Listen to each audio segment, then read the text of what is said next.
Excuse me, where do you think you're going? I'm boarding my flight. I'm the pilot. Sure you are.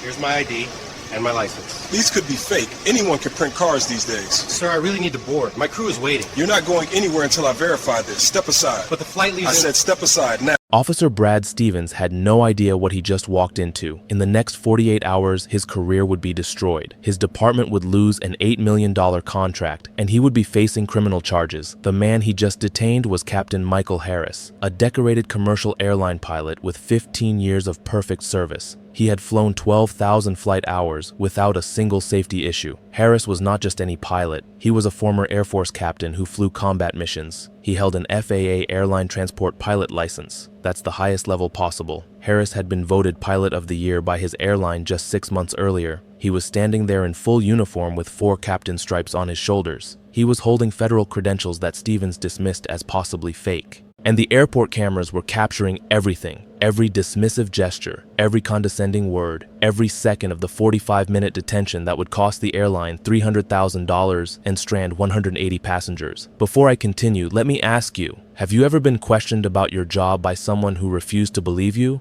Drop your answer in the comments. But Officer Stevens had no idea who he was detaining. Captain Michael Anthony Harris was 42 years old. He was a senior captain for Atlas Airways. He flew Boeing 777s on international routes. Harris served 8 years in the U.S. Air Force from 2003 to 2011. He flew cargo missions in Iraq and Afghanistan. He was honorably discharged as a captain. Harris had worked in commercial aviation for 15 years. He was promoted to captain in 2016. He had 0 safety violations, 0 passenger complaints. His FAA license required a minimum of 1,500 flight hours. Harris had over 12,000. He was certified to fly 5 different aircraft types. He was an instrument flight instructor. He even trained other captains. In December, just 6 months before this incident, Atlas Airways named him Pilot of the Year. The award recognized his perfect safety record and his work mentoring young pilots. Harris was a father of 2. He lived in suburban Atlanta. He flew 3 to 4 international routes every week. On June 14, 2023, Harris was scheduled to captain flight 2847. The route was Atlanta to London.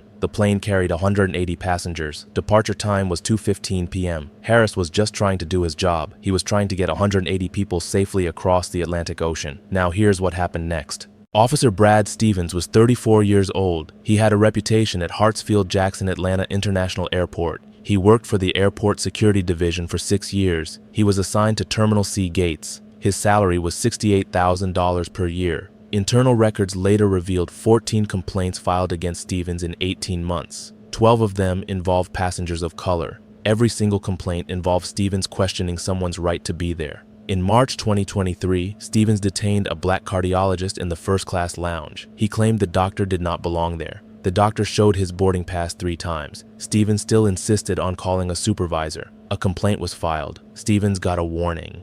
In April 2023, Stevens stopped an Indian Tech executive boarding business class. He demanded proof of ticket purchase. The executive was a Global Services member. A complaint was filed. Stevens was ordered to take diversity training. In May 2023, Stevens questioned a black flight attendant entering the crew area. He said she looked too young to be crew. The union filed a complaint. Stevens received his second warning. Gate agents called him Suspicious Steve. Flight attendants avoided Terminal C when possible. Crew members complained to their supervisors. Stevens' personnel file contained written warnings about profiling behavior. It mentioned his failure to follow de-escalation protocols. So why was he still employed? Police union protections. The complaints were deemed insufficient evidence for firing. The department said they needed to document a pattern. On June 14th, Stevens was about to create that pattern, and this time there would be cameras, witnesses, and a $300,000 price tag. Let me know in the comments what you think should have happened to Stevens after the first complaint. It was Wednesday, June 14th, 2023 at 1:30 p.m. That was 45 minutes before the scheduled departure. The location was Hartsfield-Jackson Atlanta International Airport, Terminal C Gate C24. This gate handled international flights. It was a busy Wednesday afternoon. Families were heading to summer vacations.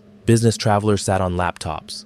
180 passengers were waiting for the London flight. Gate agents were preparing for boarding. Gate agent Sandra Mitchell had 12 years of experience. First Officer David Chen was Harris's co-pilot. He was already at the gate. 4 flight attendants were in the crew lounge. About 40 early boarding passengers sat in the gate area. You could hear intercom announcements, rolling luggage, children playing, the normal sounds of international travel. Captain Harris entered at 1:32 p.m. He was rolling his flight crew luggage. He wore his full Atlas Airways captain uniform, white shirt, black shoulder boards with 4 gold stripes, pilot wings, black slacks, captain's hat under his arm. Harris nodded to Gate Agent Mitchell. They had worked together dozens of times. He headed toward the jetway door. He needed to do his pre-flight aircraft inspection. That's standard procedure 45 minutes before departure. Officer Stevens was standing near the jetway entrance. He noticed Harris approaching. He stepped directly into Harris's path. He blocked the entrance with his extended arm.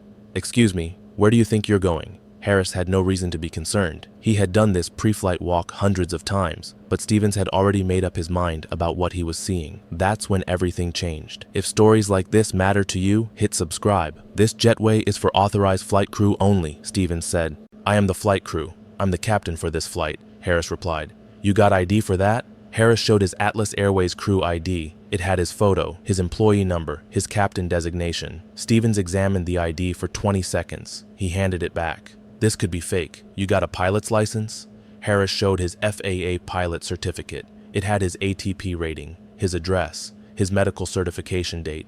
"Anyone can print these off the internet. How do I know these are real?" Harris stayed calm. "Sir, you can call the airline operations desk. They'll confirm I'm scheduled for this flight. I'm not calling anyone. I need to verify this here. What other ID you got?" Harris showed his Georgia driver's license, his passport, his Atlas Airways security badge with a magnetic stripe. "Step over here, away from the gate." "Officer, I need to do my pre-flight inspection. We board in 30 minutes. Stevens' voice got louder. "You're not going anywhere until I clear you. That's how security works." Harris stayed firm but professional. "I've shown you 3 forms of federal ID. What exactly do you need to verify?" "Your attitude, for one thing. Real pilots don't talk back to security." Gate Agent Mitchell stepped forward. "Officer Stevens, I can confirm." Stevens cut her off. "Ma'am, step back. This doesn't concern you." First Officer Chen approached. "Captain Harris, we need to start pre-flight." Stevens turned to Chen. "Is this man actually your captain?" Chen looked confused. "Yes, we're scheduled together on flight 2847. I need to see your ID too. Both of you, over here, now." Passenger Sarah Klein was an attorney. She sat at the gate. She began recording on her phone. She muttered, "This is profiling." Passenger James Patterson was an Atlas frequent flyer. He recognized Captain Harris from previous flights. He approached the gate agent. "That's definitely the captain. I've flown with him before." Gate Agent Mitchell grabbed her radio. "I need a manager at C24. We have a situation with security." Stevens stepped closer to Harris. His hand moved toward his belt, near his handcuffs. His voice got louder. "I said step aside." Harris raised both hands slightly, non-threatening. "I'm complying, officer, but my flight departs in 35 minutes. Federal law requires me to inspect the aircraft. You're not required to do anything except what I tell you." A crowd of 15 passengers was now watching. Several were recording on phones. 10 minutes had passed since the confrontation began. Type justice in the comments if you think Stevens was wrong. What Officer Stevens didn't know was important. Sandra Mitchell had just radioed airport operations. And the airline shift supervisor, Captain Harris's personnel file, contained a letter of praise from the FAA administrator. And everything Stevens was saying was being recorded by 6 different phones and 4 airport security cameras. At 1:47 p.m., Airport Operations Supervisor Lieutenant Marcus Reed arrived. Reed was a black man, a 20-year veteran. He immediately recognized Captain Harris. "Captain Harris, what's going on here?" Stevens turned to Reed. "Sir, I'm detaining this individual for questioning. He claims to be the pilot, but his credentials appear suspicious." Reed looked visibly confused. "Brad, this is the pilot. I've seen him here 100 times." "Well, I need to verify that. How do you know he's really a pilot?" Reed pulled out his tablet. He opened the airline crew database. He showed Stevens Harris's photo, his employee record, his current flight assignment. Stevens was dismissive. "That system could be hacked. I need to call the airline directly." Harris kept his professional tone, but it was strained. "Officer, I've now been detained for 15 minutes. My flight boards in 20 minutes. This is affecting 180 passengers." Passenger Sarah Klein, the attorney, spoke up. "Officer, I'm an attorney. I've been recording this entire interaction. You've been shown 4 forms of federal identification. What probable cause do you have for this detention?" Stevens turned to Klein.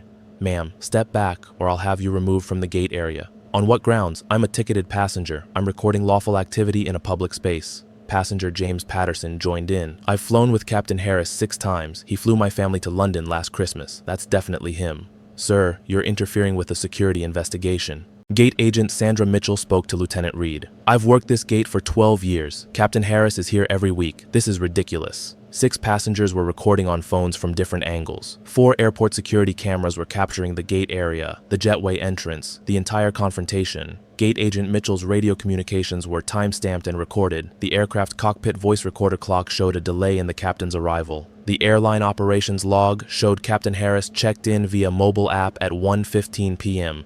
At 1:52 p.m., Lieutenant Reed radioed the airport police chief. Atlas Airways operations manager Jennifer Ross arrived at the gate. Ross spoke to Stevens. "Officer, I'm the operations manager. I can confirm this is Captain Michael Harris. He's scheduled for flight 2847. We need him to board immediately or we'll miss our departure slot."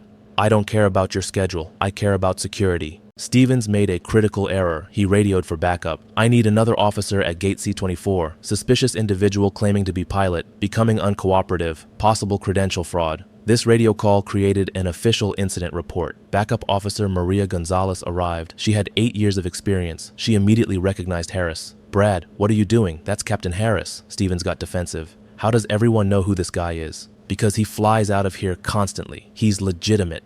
It was now 1:58 p.m. Despite 2 supervisors confirming Harris's identity, despite the operations manager, despite the gate agent, despite the backup officer, despite multiple passengers, Stevens insisted on calling the FAA verification hotline himself. "This will take 10 to 15 minutes minimum. He's not boarding until I confirm." Operations manager Ross tried again.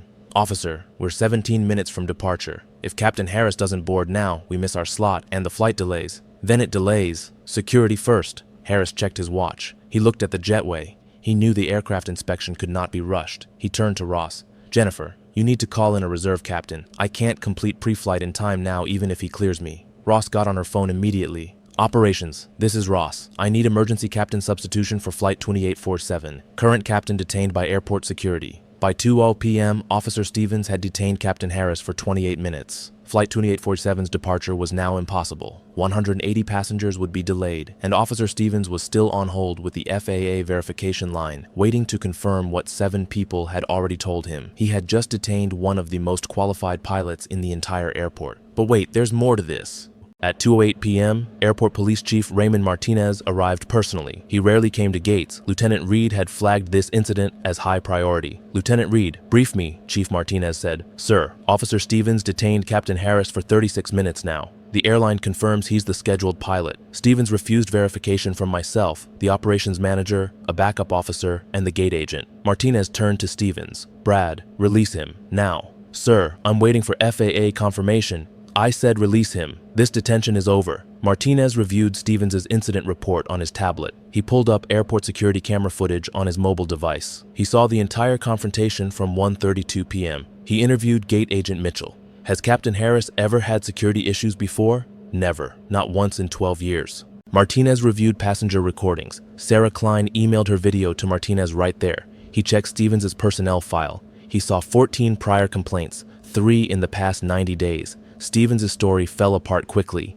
He claimed the credentials appeared fake, but video showed Stevens glance at the FAA license for only 5 seconds. He never used any verification tool. He never ran the ID through the system. He did not check the magnetic stripe on the security badge. Stevens claimed Harris was uncooperative and evasive, but video showed Harris provided 4 forms of ID. He answered every question calmly. He raised his hands in a non-threatening way. He never raised his voice. He complied with every instruction.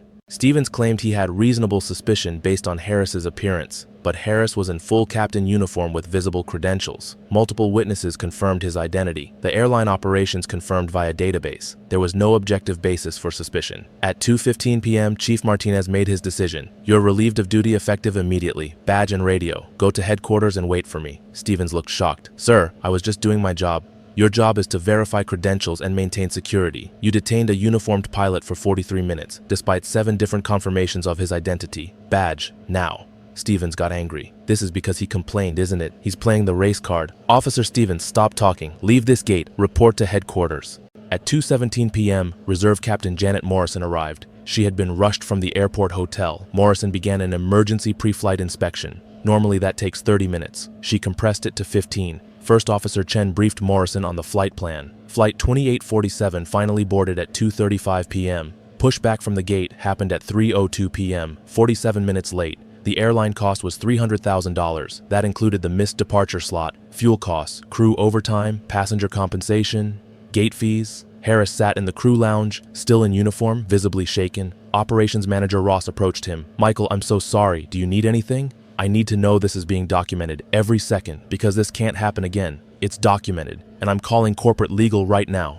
The 180 passengers were delayed 47 minutes. 23 passengers missed their London connections. The airline provided hotel vouchers, meal compensation, rebooking assistance. Sarah Klein's video was being shared in the passenger WhatsApp group. It was spreading before the plane even took off. Chief Martinez took immediate action. He ordered a full internal affairs investigation. He secured all camera footage. He locked the files to prevent deletion. He requested copies of all passenger videos. He called the airline CEO's office personally to apologize. He started a formal review of Stevens' 14 prior complaints. By 3:00 p.m., Flight 2847 was in the air with a substitute captain. Officer Stevens was suspended pending investigation, and in the crew lounge, Captain Michael Harris was staring at his phone. He was watching a video of his own detention go viral in real time because someone had posted Sarah Klein's recording. Someone always does. If you think what happened to Harris was wrong, hit that subscribe button. At 2:45 p.m., Sarah Klein uploaded her 8-minute video to Twitter. She was still on the plane before takeoff. Her caption said, "Black pilot in full uniform detained by airport cop who doesn't believe his credentials. Watch what happens." By 3:15 p.m., the video had 15,000 views and 847 retweets. Aviation Twitter exploded. Pilots, flight attendants, and airline employees began sharing it aggressively. By 4:30 p.m., it hit 156,000 views. The video was trending number 3 on Twitter nationally. Other passengers' videos surfaced. Now 4 different angles were circulating.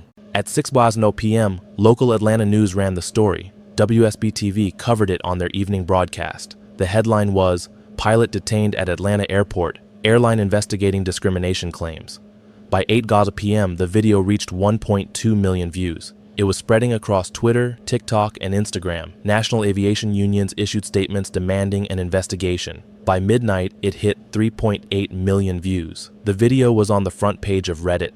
CNN and NBC were preparing stories for their morning broadcasts. The breakdown was huge. Twitter had 3.1 million views, 89,000 retweets, 412,000 likes. TikTok had 2.4 million views across multiple reposts. Instagram reached 1.7 million views. Reddit got 156,000 upvotes and 8,400 comments. Total reach was over 7 million views in just 12 hours. People were outraged. One pilot tweeted, "I'm a white captain. I've never been stopped at my own gate, not once in 20 years. This is textbook profiling." An attorney posted, "The officer had 4 forms of federal ID, confirmation from operations, visual uniform verification. There's no legal justification for this detention." A black aviation worker wrote, "This happens more than you think. Most of us don't have cameras. Most of us just swallow it and move on. Not anymore." Local Atlanta stations covered it that evening. By the next morning, it was national. CNN, NBC Today Show, ABC, Good Morning America, aviation media picked it up. Flight Global, Aviation Week, the Airline Pilot Association magazine. By day 3, it was international. BBC, CBC Canada, Al Jazeera, English. On June 15th at 8:00 a.m., Atlas Airways issued a statement. Atlas Airways is deeply concerned by yesterday's incident involving Captain Michael Harris. We are conducting a thorough review. We are cooperating fully with airport authorities. Captain Harris is a valued member of our team with an exemplary 15-year record. We stand behind him completely. Stevens tried damage control. On June 15th, he posted a Facebook status. It said, "I was just doing my job. People don't understand how security works. This is a witch hunt." The response was brutal. 47 negative comments for everyone positive. Friends and family told him to delete it. He removed the post within 2 hours. 3 days later, on June 17th, Atlas Airways CEO Patricia Donnelly did something unprecedented in airline industry history. Something that would cost $8 million and send shockwaves through every airport in America. Comment below if you think the video should have been shared. On June 17, 2023, Atlas Airways CEO Patricia Donnelly personally reviewed the full camera footage. She read all the incident reports. She met with her legal team. She discovered this was the 4th incident involving airport police and Atlas crew members of color in 18 months. The previous incidents were quietly resolved. The board made a decision. We will not continue a relationship with a police department that profiles our employees. Atlas Airways made a public announcement. They were ending their entire $8 million airport security services contract with Atlanta Airport Police, effective in 90 days. They cited irreconcilable differences in how our diverse crew members are treated. This was unprecedented. A major airline was cutting ties with police over discrimination. The airline would use a private security firm for crew escort services instead. On June 28, 2023, Captain Harris filed a lawsuit. He sued Officer Brad Stevens personally. He sued the Atlanta Airport Police Department. He sued the city of Atlanta. The claims were civil rights violation under federal law, illegal detention, racial profiling and discrimination, emotional distress, violation of FAA crew member protections. He asked for $11.2 million, $2.2 million in direct damages, $9 million in punitive damages. His legal team was the NAACP Legal Defense Fund plus an Atlanta civil rights firm. From July to September 2023, Discovery revealed Stevens' pattern. They found 14 complaints against Stevens. 86% of his suspicious person stops involved people of color. That was 12 of 14. White passengers and crew he stopped were detained an average of 4 minutes. Black passengers and crew were detained an average of 22 minutes. Stevens had attended mandatory bias training twice. Both times he was marked as resistant to feedback. Email evidence showed Stevens sent a message to a colleague in March 2023. It said, "These flight attendants are getting younger and younger. Hard to believe half of them are real crew." He had just stopped a 28-year-old black flight attendant. Text messages showed Stevens wrote to a friend in April 2023, "Another day, another pilot who doesn't look like any pilot I've ever seen." An expert testified. Dr. Angela Morrison was a psychologist who specialized in bias. She said Stevens showed classic confirmation bias and racial profiling patterns. In March 2024, 9 months later, the city of Atlanta settled with Captain Harris. The settlement was $6.8 million, $1.8 million in direct damages. That covered lost wages, emotional distress, therapy costs, and career impact. $5 million in punitive damages to deter future discrimination. Harris's attorney fees were $1.4 million. The city paid that separately. Total to Harris was $6.8 million. Officer Stevens was personally liable for $180,000. That exceeded his insurance. His wages would be garnished for years. Atlas Airways was reimbursed $300,000 by the city. That covered operational costs from the flight delay. Total settlement value was $8.28 million. Wait until you hear what happened to Stevens next. Stevens was fired from Atlanta Airport Police in July 2023. His Georgia Peace Officer certification was revoked. He cannot work as a police officer anywhere in Georgia. He applied to 3 security companies. All rejected him after background checks. He now works retail loss prevention for $16 per hour. He used to make $68,000 as an officer. He is blacklisted from law enforcement. A national database flags him. He was banned from Hartsfield-Jackson Atlanta International Airport property. He was trespassed. He cannot even fly as a passenger from Atlanta. He was banned from all Atlas Airways flights globally. His name is permanently tied to this incident online. It's on the first page of Google results. He divorced in October 2023. His wife cited public humiliation and financial strain. He was forced to sell his home due to legal fees. Criminal charges were filed by the Fulton County DA. Official misconduct under Georgia law. In January 2024, Stevens took a plea deal. He pled guilty to misdemeanor official misconduct. His sentence was 12 months probation, 200 hours community service, a $5,000 fine, a permanent record. A restraining order requires him to stay 500 feet from Captain Harris. The Atlanta Airport Police Department lost the $8 million Atlas Airways contract. Chief Martinez retired early in October 2023 under pressure. All officers now must complete 40 hours of bias training with quarterly testing. Any detention over 10 minutes now requires supervisor approval. 3 other officers quietly resigned during the investigation. In April 2024, Captain Harris spoke at the National Press Club in Washington, D.C. He addressed the Aviation Diversity Summit. "For 15 years, I've flown passengers safely across oceans. I've landed planes in storms. I've handled emergencies at 35,000 feet. But nothing prepared me for standing at my own gate, in my own uniform, being told I didn't look like a pilot. My daughter asked me that night, 'Daddy, why didn't the police officer believe you?' And I realized something. She's 8 years old. She already understands that her father's credentials don't matter to some people. His uniform doesn't matter. His decades of service don't matter. His skin speaks louder than his stripes. I had trouble sleeping for months. I'd approach jetways and my heart would race. I'd see airport police and tense up. I'm a captain. I'm trained to stay calm in a crisis. But trauma doesn't care about training. Here's what my job taught me. I had resources. I had a union. I had a CEO who stood by me. I had passengers recording. But how many black flight attendants don't have those protections? How many gate agents? How many baggage handlers? I've talked to dozens of black aviation workers since this went viral. Every single one had a story. Most never reported it. Because what's the point when the system protects the officer and questions the victim? To every person of color working in aviation, in retail, in any public job, you have the right to do your job without being questioned about whether you belong there. You deserve respect, and when that respect is denied, you deserve justice. To every supervisor, every manager, every police chief, one bad officer with unchecked bias can cost you millions, but the real cost is human dignity, and you can't put a price tag on that. I wanted 3 things from this lawsuit: accountability for Officer Stevens, reform in the police department, and awareness that this isn't rare, it's routine. We got all 3, but the work isn't done. Someone asked me if I forgive Officer Stevens. Here's my answer. Forgiveness is personal, but change is public. And I'll fight for that change until no other pilot has to stand at their own workplace and prove they belong. This wasn't just about one officer or one pilot. Research shows black professionals are questioned about their credentials in their own workplaces 3 times more than white workers. In aviation, 67% of black pilots reported being mistaken for other roles at least once. 34% reported being stopped by security while in uniform. Companies pay an estimated $8 billion annually in settlements and legal fees due to workplace discrimination. Most victims don't have cameras. They don't have union support. They don't have CEOs who will cancel $8 million contracts to make a point. Captain Harris had all of those things, and he still suffered.